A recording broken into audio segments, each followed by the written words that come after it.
आजकल लोग रिलेशनशिप में आ रहे हैं सिर्फ फिजिकल होने के लिए, प्यार का दिखावा करके बस वो आपके साथ फिजिकल होना चाहते हैं, उसके बाद आपको इग्नोर करना स्टार्ट कर देते हैं, आपसे बातें करना कम कर देते हैं। जितना टाइम पहले वो आपको देते थे उतना टाइम शायद नहीं देते हैं। तो ये काफ़ी मैसेजेस आते हैं मेरे पास। तो आज इस बात पर डिस्कशन करने के लिए मेरे साथ है अरशद, जो कि रिलेशनशिप कोच है। Thank you so much for coming here. तो आज हम अरशद से पूछेंगे कि क्या हो रहा है, इसका सोल्यूशन क्या है, कि कैसे जाने कि कौन सा लड़का आपसे सच में प्यार करता है या कौन सा लड़का सिर्फ आपसे फिजिकल रिलेशनशिप बनाने के लिए आ रहा है। तो लड़कियां ये वीडियोस ज़रूर देखिए। और चलो शुरू करते हैं बिना टाइम वेस्ट किए। अरशद, आजकल बहुत ज़्यादा ट्रेंड चल गया है कि लड़के बस पागल बनाते हैं लड़कियों को रिलेशनशिप में आने के लिए, कि मतलब वो एज अ फ्रेंड भी, अगर वो दोनों की सहमति है, कई लोग करते हैं आजकल सिचुएशनशिप वगैरह कई चीज़ें चल रही है, अगर दोनों की सहमति है, दोनों को पता है कि हमारा कोई फ्यूचर नहीं है, तो वो वैसे फिजिकल दोनों अपनी मर्जी से आए वो ठीक है। पर किसी को पागल बनाना कि रिलेशनशिप में आना सिर्फ फिजिकल होने के लिए, कहाँ तक ठीक है और ये कैसे लड़कियाँ इससे बच सकती है? देखो, ठीक तो नहीं है, ये हम सभी को पता है कि ये चीज़ ठीक नहीं है कि आप किसी इंसान के इमोशंस के साथ खेल रहे हो। क्योंकि अगर कोई इंसान, जैसे आपने कहा कि ठीक है वो अपने एक्सेप्टेंस से आ रहे हैं कि ठीक है हम भी जस्ट फिजिकल के लिए आ रहे हैं, आप भी आ रहे हो, और उतना हम मेच्योरली समझ करके जा रहे हैं। हाँ, टोटली फाइन तो नहीं है, बट ठीक है, हम वो हमारी अपनी विश है और उस पर कोई कंट्रोल नहीं कर सकता है आपको। बट जहाँ पर ऐसे आता है कि आप इमोशनली किसी के द्वारा ड्रैग किए जा रहे हो, जिस पर आजकल तो बहुत सारा ये फैसिनेट भी हो गया है, इतने बॉडी काउंट है, ये बॉडी काउंट है, और इसको एक फैशन की तरह भी प्रेजेंट किया जा रहा है।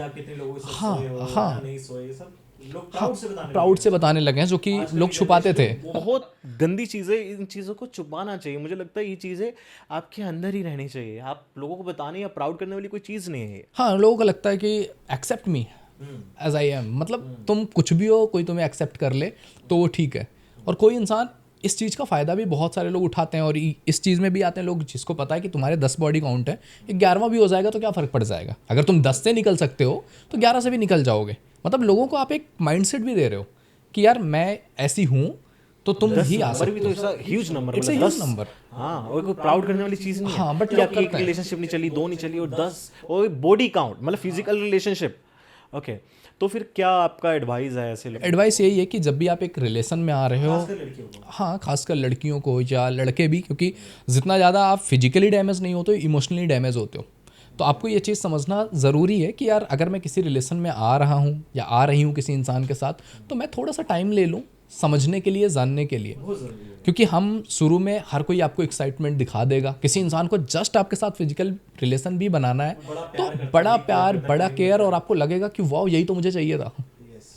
हाँ, और हम श्योर हो जाते हैं कि नहीं नहीं, बस यही तो हमें चाहिए था और मिल गया हमें। तो मुझे शुरुआत को ज़्यादा सीरियस नहीं लेना है। एटलीस्ट मैं 6 महीने दूँ और देखूँ कि क्या सामने वाले इंसान के बिहेवियर कंसिस्टेंट है मुझको लेकर के। एंड इसके अलावा भी सोचना होता है कि क्या मैं किस कल्चर से आई हूँ, किस जगह से हूँ, और मेरे लिए कौन सी चीज़ कितने मायने रखती है। मे बी किसी के लिए फिजिकल होना मायने नहीं रखता है, किसी के लिए बहुत बड़ी चीज़ है कि नहीं यार मैंने तो ये सोच के रखा था कि ये मैं उसी इंसान के साथ होना है जिसके साथ मुझे लाइफ जी। लाइफ जीने। लड़कियों में बड़ा होता है कि फिजिकल में उसी के साथ होंगी जिसके साथ मैं शादी करूंगी, है ना, और वही मेरे को छू सकेगा और कोई नहीं। लड़कों में इतना ज़्यादा नहीं होता है। इतना ज़्यादा नहीं होता, और ये रहता भी है कि यार हाँ उसी इंसान के साथ होना। और जब आप रिलेशन में आते हो तो कहीं ना कहीं उसी सिक्योरिटी के साथ जाते हो कि यार इसके साथ इसीलिए होना है क्योंकि इसके साथ फ्यूचर देखना है। बट आफ्टर ए टाइम जब आपको पता चलता है कि नहीं ये तो नहीं है फ्यूचर, ये इंसान छोड़ के चला गया या इसने चीट कर दिया या बस इसीलिए आया था, तो आफ्टर ए टाइम वो चीज़ हर्ट होता है क्योंकि आपने तो कुछ और ही सोच लिया था। तो जब भी कोई इंसान आ रहा है, सबसे पहले टेक योर टाइम। अगर तुम किसी इंसान को रख रहे हो 6 महीने 1 साल हो गया और तुम उसके साथ फिजिकल नहीं कर रहे हो, तो अगर वो इंसान जस्ट उसके लिए आया था तो कितने टाइम तक तुम्हारे पास वेट करेगा? तो वो वेट करने के बाद वो खुद चला जाएगा कि नहीं यार ये इंसान तो नहीं आ रही है। और अगर तुम उसी में हो गए तो सामने वाले इंसान के लिए तो बेटर है कि हो गया, फिर मैं निकल रहा हूँ यहाँ से। तो वो चीज़ मुझे देखनी है कि मुझे एटलीस्ट थोड़ा टाइम लेना है, जिससे अगर कोई टाइम पास जोन में आया है तो वो निकल जाए आफ्टर ए टाइम। क्योंकि बहुत सारे मिसकंसेप्शन भी मैंने सुने हुए हैं, क्योंकि बहुत सारे लोग जब आते हैं काउंसलिंग के लिए तो वो कह रहे हैं कि हम जस्ट इसलिए फिजिकल होना चाहते हैं कि अगर हम फिजिकल हो गए तो वो छोड़ के नहीं जाएगी। हाँ हाँ, मतलब एक तरह से इमोशनल डैमेज या एक तरह से वो सिक्योरिटी भी चाहते हैं कि यार अगर मैंने ये हम उस लेवल पे चले गए ना तो लड़की छोड़ के नहीं जाएगी हमें। जबकि जिसको जाना है वो चले जाएंगे, उसके लिए जिसके लिए इमोशनल मायने नहीं रखता है, फिजिकल भी मायने नहीं रखेगा, जिसको जाना ही होगा। बट ये मिसकंसेप्शन भी होता है, बहुत सारे लड़के ऐसे बोलते हैं कि यार हम बस इसीलिए कर रहे हैं, तो हमें भी ऐसा कुछ नहीं है कि नहीं नहीं अभी मुझे जाना है, बट ये मुझे छोड़ के ना चली जाए। एक सेंस ऑफ सिक्योरिटी के लिए भी लोग फिजिकल रिलेशन में जा रहे हैं। पर लड़कियों का क्या होता है अरशद कि मतलब जहाँ तक मैं समझता हूँ, मुझे लगता है कि लड़कियाँ टाइम लेना चाहती हैं हमेशा ही। लड़कियाँ चाहती है टाइम लेना, और लड़के रहते हैं एकदम उसमें थोड़ी जल्दी में, है ना। लड़कों का नेचर थोड़ा अलग होता है। We are totally a different human being, है ना। तो लड़कियां अलग तरीके से चलती है, लड़के अलग तरीके से चलते हैं। हमेशा अक्सर देखा गया है कि लड़कों को ज़्यादा जल्दी होती है इन चीज़ों की। लड़कियां चाहती है ठहराव, लड़कियां चाहती है टाइम, है ना।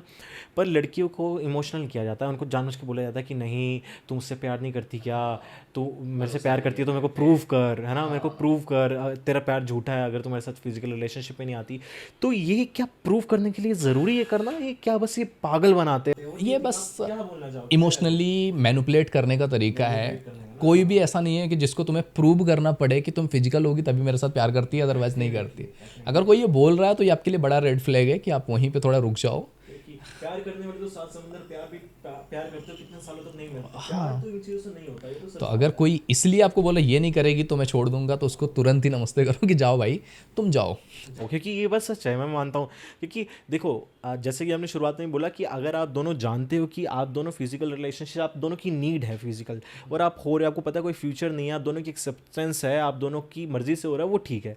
पर किसी को पागल बनाना एक रिलेशनशिप के नाम पे, उसका आप सिर्फ उसका शरीर ही नहीं उसकी मेंटल हेल्थ के साथ भी खेल रहे हो, उसको ट्रॉमा दे रहे हो जो ज़िंदगी भर भी उसके साथ रह सकता अच्छा, डेफिनेटली बहुत बुरे लेवल पर लोग इमोशनली मेंटली डैमेज होते हैं कि हमने कभी सोचा ही नहीं था। वो एक ट्रॉमा सा हो जाता है कि अब मैं किसी पे भरोसा ही नहीं कर पाऊँ, आगे मुझे लाइफ पे किसी पे भरोसा ही नहीं होगा। है। तो मेरा एक क्वेश्चन है नेक्स्ट कि उन लोगों के बारे में हम क्या बोलना चाहोगे, उन लड़कियों से। तो कई लड़कियां ऐसी हैं जिनका रिलेशनशिप ऑलरेडी था और बाद में उनको पता चला कि वो चीट कर रहा था, पर वो फिजिकल रिलेशनशिप में आ चुकी है। अब उन्होंने जो एक खास इंसान के लिए वो चीज़ रखी थी, अब वो खराब हो गई, है ना। अब वो एक ट्रॉमा में है लड़की की, यार ये मेरे साथ इसलिए आया था, मुझे पता नहीं था। उसने तो लड़की ने विश्वास किया पर लड़के ने धोखा किया। तो वो लड़की अब ट्रॉमा से निकल नहीं पा रही है। उसके लिए क्या सोल्यूशन है, क्या टिप्स है? यही चीज़ है कि सबसे पहले आपको ये समझना पड़ेगा कि जो इंसान आपके साथ 1-2 साल रह गया है, तो वो केवल तुम्हारे साथ फिजिकल के लिए नहीं आया था। हाँ ठीक है, वो फिजिकल रिलेशन बना, वो situations I after a time, तो हम पूरी चीज़ों को एकदम से कट आउट नहीं कर सकते कि ये इंसान जो आया इतने टाइम रहा वो केवल फिजिकल के लिए आया था। कपड़ा नहीं है वो इंसान, हाँ, लाइफ से गया है तो टाइम लगता है। टाइम लगेगा चीज़ों को हील करने में। और जब हमने कुछ और सोचा हो और अचानक से हमें एक अलग लाइफ दिख रही है कि अब तो ये है ही नहीं लाइफ में जिसको पूरे लाइफ जीना था, तो वो चीज़ एक ट्रॉमा जैसा हो जाता है कि हाँ यार अब क्या होगा, अब किसी और इंसान के साथ हम कैसे होंगे, ये सारे मोमेंट्स किसी और के साथ मुझे शेयर करने पड़ेंगे।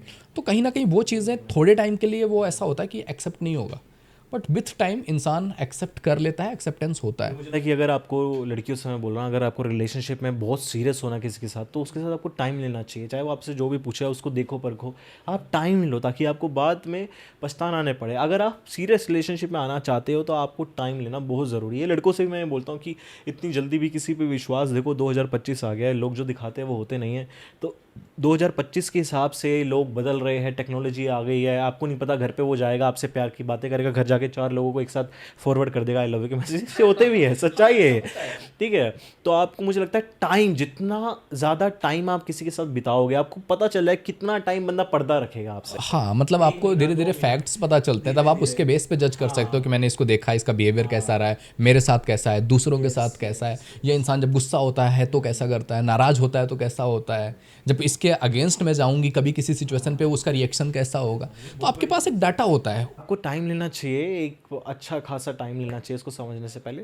तो मेरे ख्याल से मुझे लगता है ये आज का सेशन काफ़ी था, है ना। मुझे लगता है कि आपको हेल्प मिली होगी, काफ़ी क्लैरिटी आई होगी। और थैंक यू सो मच। अगर आप ये फेसबुक पे देख रहे हो तो इसको लाइक शेयर कमेंट ज़रूर करिए ताकि औरों की भी मदद हो। और अगर आप फेसबुक पे नहीं देख के यूट्यूब पे देख रहे हो तो इसको सब्सक्राइब करना मत भूलिएगा। थैंक यू सो मच, मिलते हैं नई वीडियो के साथ जल्दी। Bye bye.